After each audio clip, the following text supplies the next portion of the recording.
Welcome, Spartans, to another Halo Book Club episode, part of Podcast Evolved, your home for Halo. I am your host, Aaron, and with me today we've got Krista. Hey! And we've got Tom. Roar! What? And this month's book club is on the very exciting story from the Halo graphic novel, Armor Testing. But before we jump into that, we've got some socials to do. So, if you're new to the show, welcome to Podcast Evolved. We host a variety of shows. This is the book club where we're going to talk about books. We've got Podcast Evolved, Mission Debrief, Builds with Blocks, and Halo Headlines. And we also have a partnership with the HCS Pro Talk team, that's Josh and Will, where they discuss the latest information within the competitive Halo scene, with an emphasis on the community every week. So you can catch them, and they also do a lovely section for our live monthly news show, so you can catch that as well. You can learn about each of our shows on our website. Go to halopodcastevolve.com, and if you're already a fan, then please do us a favour and go and leave us a wee review on your podcast service of choice. And finally, I would like to give a special shout out to all of our patrons. Thank you very much. Your continued support helps us to make this show and someday be able to afford a real editor. That's an inside joke for whoever you know who you are. Our patrons receive a variety of exclusive rewards such as early episodes, unique swag, access to our own soundtrack album featuring 18 songs. If you would like to learn more about becoming a patron, go to patreon.com/Halo Podcast Evolved and sign up today. Oh, I shouldn't have done that finally, because there's also a different way to support us if you're not prepared to make the Patreon plunge just yet. You can support us through Audible. You can start an Audible trial by going to audibletrial.com/Podcast Evolved, and you get a free credit for an audiobook and you help us. Recommendations on an audiobook, guys? You should listen to Tim Dadobo's audiobooks. They're really good. So that's Primordium and Point of Light. I don't really feel like I can rival that. I'm listening to Cold Protocol at the moment, and it's quite good. Oh my god, the old... Well, listen, if you wanna have a chuckle, listen to the old era Bungie audiobooks. They're great. There are some unique pronunciations in those books, so we'll see how they go. But thankfully today we do not have to deal with an audiobook, because this is strictly graphical.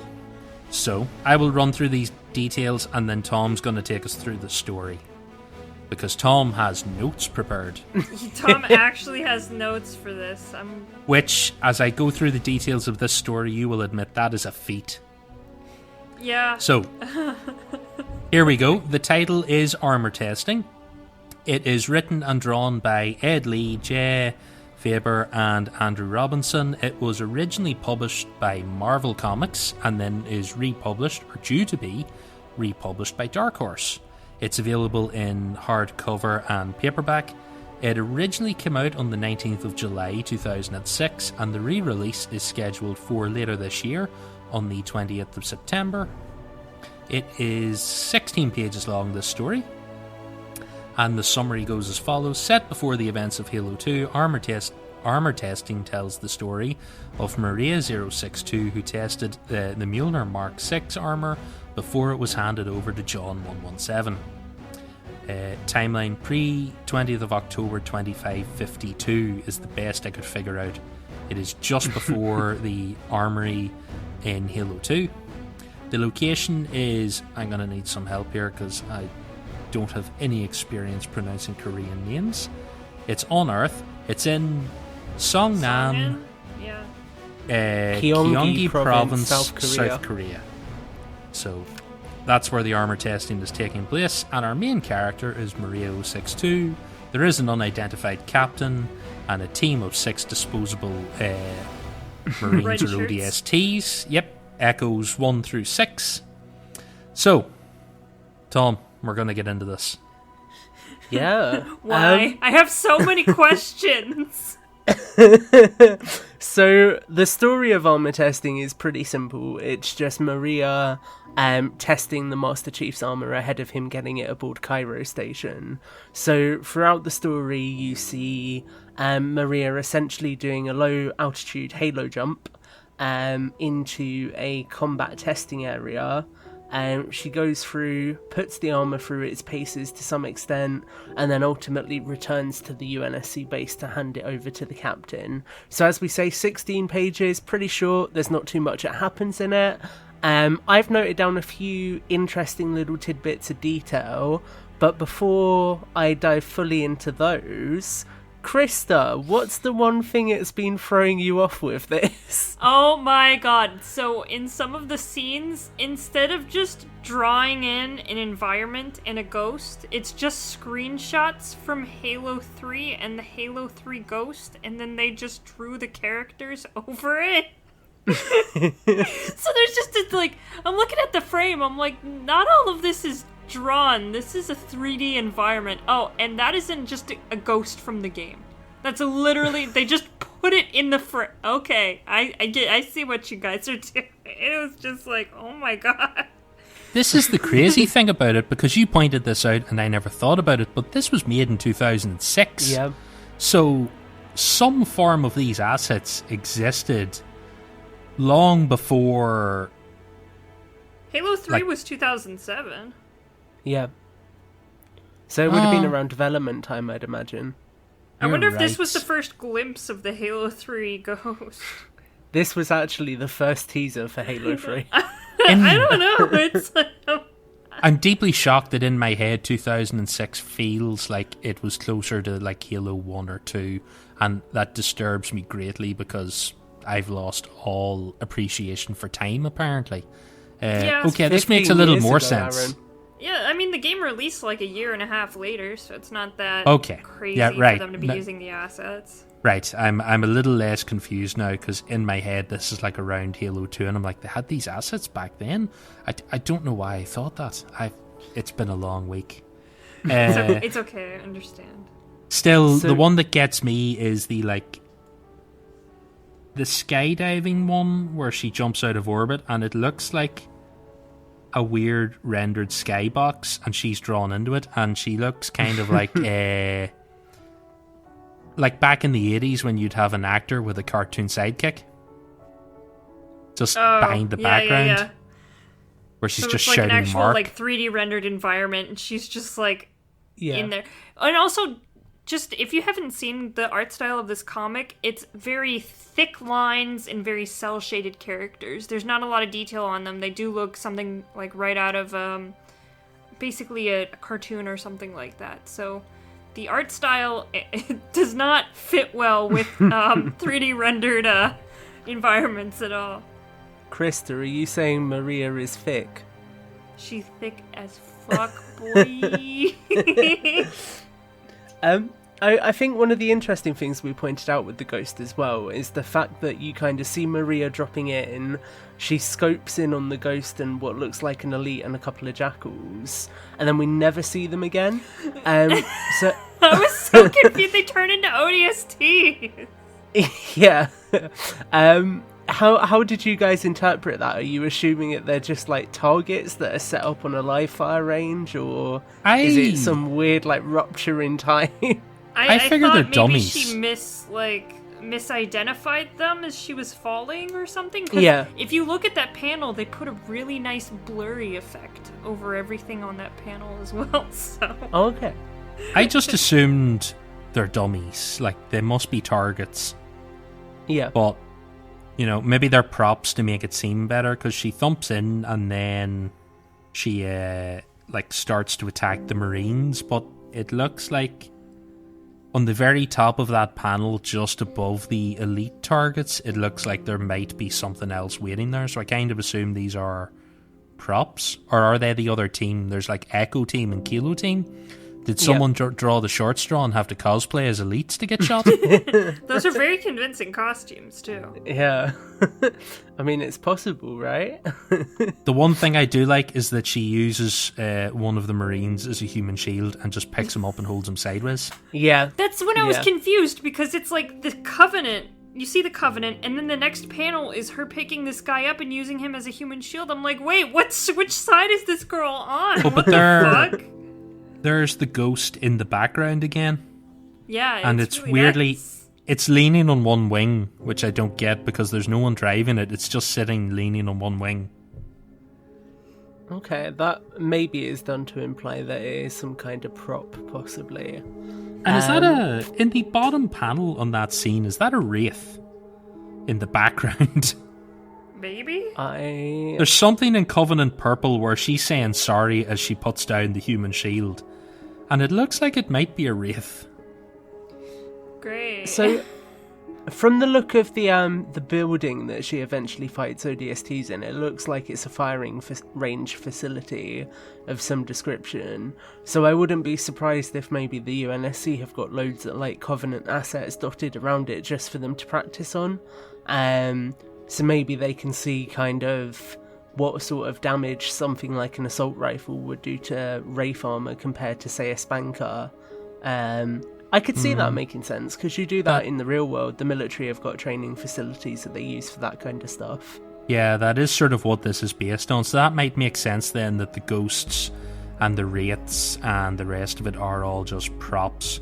It looks like she's hiding behind, in the panel after that, it looks like she's hiding behind whatever that thing is that is a wraith or some sort of big equipment, because the ghost's on the other side of her and she's crouched behind it. So yeah, I think it probably does make sense that this is the firing range then. Like, that's what they said, is it's armor testing, it's skunk works. But yeah, also, can we take a minute to hope that they dry cleaned this suit before they gave it to Chief? I know, I was thinking that too, like, oh, nasty. Because like, I didn't expect it to be live fire tested.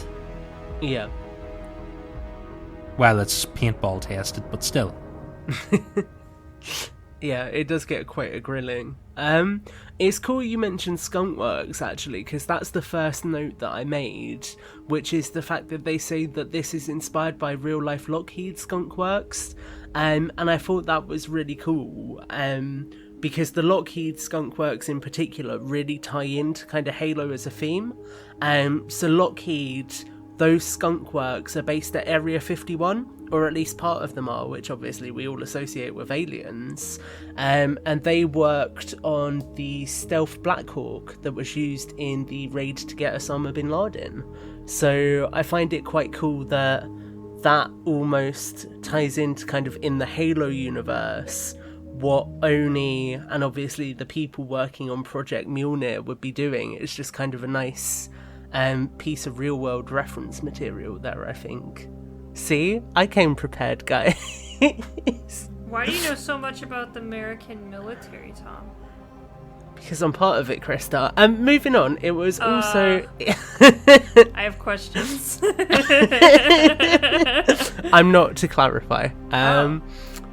So, moving on, I also said that it was cool seeing it presented like a real-life Halo jump, with the way that Maria leaves the Pelican in suborbit, because obviously that's a very, very meta surface-level reference. Oh, you've got a Halo in Halo! Haha! But I just thought that was cool, because that's something we don't often see in the Halo universe. And it tied into my next point, which is the fact that we actually see Maria using a parachute as well, which is something that I don't think I've ever seen in any other Halo fiction. How would the parachute hold up that armor, though? Because it looks like to a be couple giant. tons of armor. To be fair, the backpack that she's wearing that holds the parachute goes from the back of her head all the way down to the back of her knees. Like, it's giant. So I'm just assuming it's the kind of parachute that they would like normally drop a tank with. It's like carbon fiber. And they're just dropping her with it. That kind of opens the door to an even more interesting question there, because obviously you say about them using it as a parachute for tanks, Aaron. But that implies that there's potentially airborne units in the UNSC, and obviously we only ever really see ODSTs using drop pods, so it's cool to think that there might be a contingent of Marines or Army troopers somewhere who maybe use parachutes to drop in. I know we only ever really talk about the Navy, but they do have an Army and an Air Force branch, so it would make sense that, like, you might have airborne units, because they do have suborbital, or they have atmospheric aircraft. We just don't see an awful lot about them. Yeah. I also thought it was cool seeing Maria fighting ODSTs, as obviously this is a very on-the-nose callback to John's early training days, so it was kind of a nice way of subtly foreshadowing the fact that she's associated with John. And because I'm a massive nerd, I really appreciated the fact that Joyride, back in 2006, made a San Diego exclusive, San Diego Comic-Con ODST based on this comic book that had like paint splashes all over its armor. So that's why you're on this episode. Yeah, I know you guys won't want me here otherwise. I asked him. There's a toy. There's a toy. Yeah, okay, I asked him, did he want to do this? And he's like, oh yeah, they made a collectible for this. I was like, oh, for fuck's sake. Of course, it was like Tom the knows first all thing about I it. sent you on it, to be fair. I also love the fact that during this you get quite a few ODSTs against a single Spartan, as it's a nice way of reinforcing the fact that Spartans are much more specialised, especially when compared to UNSC Special Forces themselves. And an interesting detail I noted here as well is in the building you see an ODST carrying the Halo 2 light machine gun with the deployable tripod. So I just find it quite interesting thinking about how troopers would deploy with that within the universe, because obviously later on you get the saw, but it's interesting to think that maybe that was the precursor to that weapon. Yeah. I just wrote in all capitals, I lost my mind when it transferred its chief's armor. I feel like I did know that before from somewhere, but it was cool just seeing it sort of all brought back together like that. And then at the very end, I liked how even Maria looks up to Chief and talks about him as if he's an icon in his own right, emphasising that even amongst the ranks of his fellow Spartans, Chief kind of stood up above and beyond everyone else. I mean, technically, Chief is the leader of all the Spartan 2s. Yeah. Yeah, so it makes sense that everyone looks up to him, but I just thought it was a cool way of feeding into his sort of mythology a little bit more. Yeah. So yeah, I got all of that from 16 pages, guys. I have far too much time on my hands. You did really Great. well. You filled up this episode. It would have been 5 minutes without you. Yay! To be fair, like, as short stories go, it's not the worst, but this is probably... This would be up there with, like, that extended... what do you call the little short movie for Halo 2? A Day at the Beach, is that it? Yes. Oh, yeah. Yes. This feels like it could be that sort of length of a story if we fluffed it out a little bit. You could make 15 minutes out of this. Oh, yeah, probably. Although the fact that she's only fighting like a half dozen Marines means it could be a very quick 15 minutes. Like, it may be more like 10. Most of this would be the actual drop from space and then the 5 minutes that it took her to wipe them all out. I mean, A Day at the Beach, if you don't count the initial encounter with the Scarab as the Pelicans are coming in, the actual footage with the ODSTs is only about 3 or 4 minutes, so they could easily squeeze something like this into that sort of time frame as well and still do it quite well. Oh, good point. Do we want to talk about the retired Spartan? That's weird. It feels like way too early in her career for her to even think about retirement. Well, I kind of wonder. There's a little section on Halopedia of, I think they called it like possible vague references, where they talk about how during the Fall of Reach, when the Spartans are recalled to Halsey, she mentions that some Spartans can't be there because they're deployed in missions, so that's a Grey Team. And some can't come because they're injured. So some people theorize that she was possibly injured at some point and then was able to recover but had retired. Maybe the Which full modifications could make sense. or something didn't work with her, but well, you see, then you have to ask like how did she wear the Mjolnir armor? So. Yeah, I get the feeling from the way she's going on and the way they talk, she did see service, so it would maybe make sense that if she was badly enough injured and it took her a long time to recover, she could have missed the fall of Reach and then been like, actually, guys, I'm out. Yeah. Although it seems like so against the Spartans' nature for when this war is at its peak to say, no, I'm gonna go make babies. that's the only bit that catches me is like, one, would a Spartan really retire this close to possibly, at this stage, humanity think they're doomed? And two, would the UNSC let her retire at this point in the war? You can't blame Maria for wanting to get some before the world ends, okay? I want to bring a child into this world just before it ends.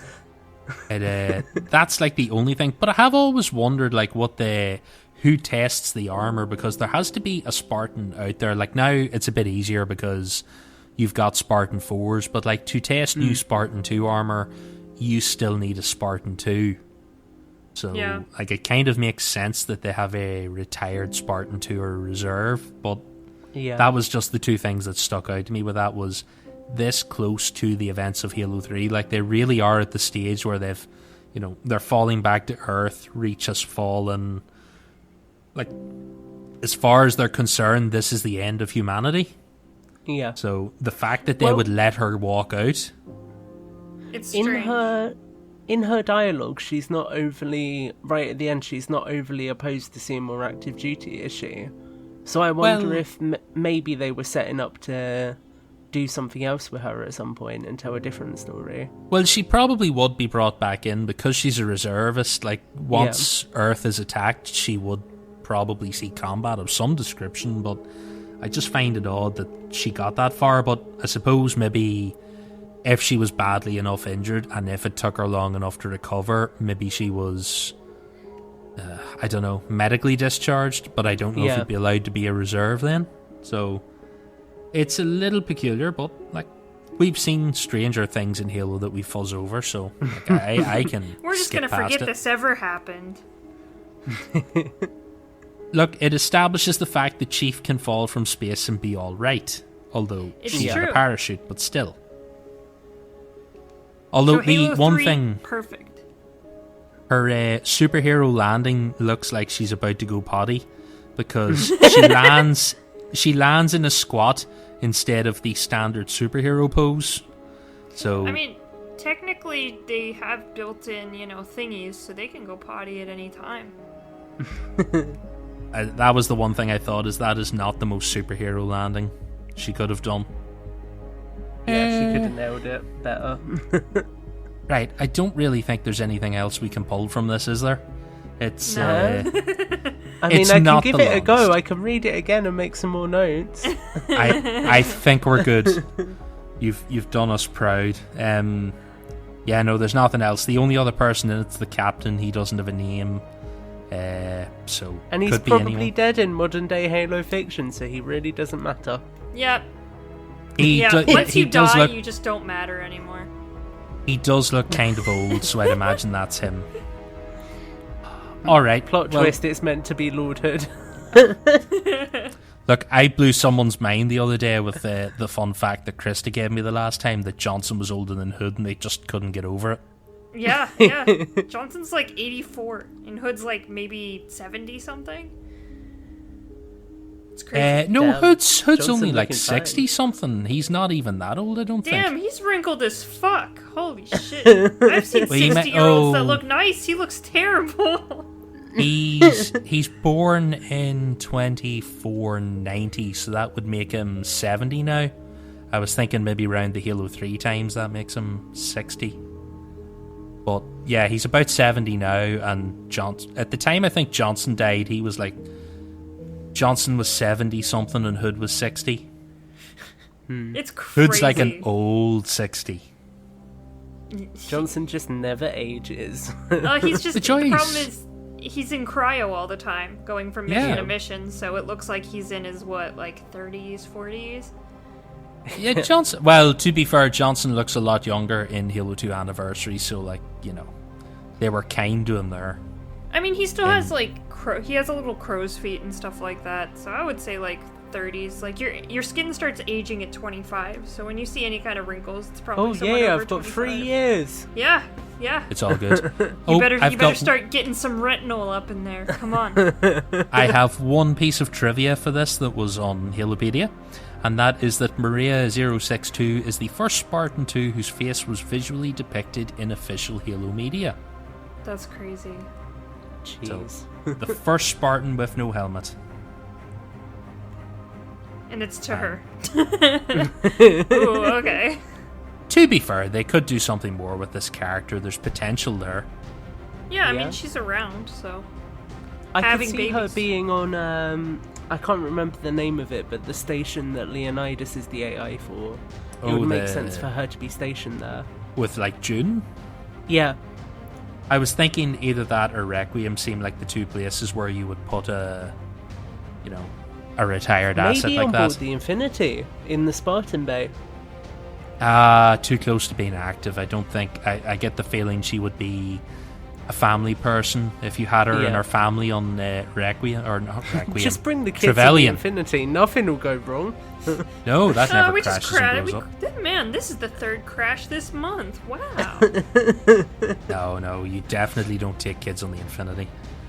Alright, well, before we waffle on any longer, I think that will do us for this episode. Thank you very much for joining us. Like we mentioned at the top of the show, you can find every episode of all our shows at halopodcastevolved.com. It features links to everything, including our Discord server, Facebook group, Patreon page, Xbox Live Club, and contact information. Once again, another special shout out to all of our patrons for helping us make all this possible. If you would like to become a patron, go to patreon.com/Halo Podcast Evolved to learn more. Finally, if you want to leave us a voicemail with any thoughts on this very short episode or any other, you can do so by calling 205 Evolved. That's 205 386 5833, and we read them out on the live show. Alright, I have been your host Aaron, and until next time, evolved. Evolve! Evolved!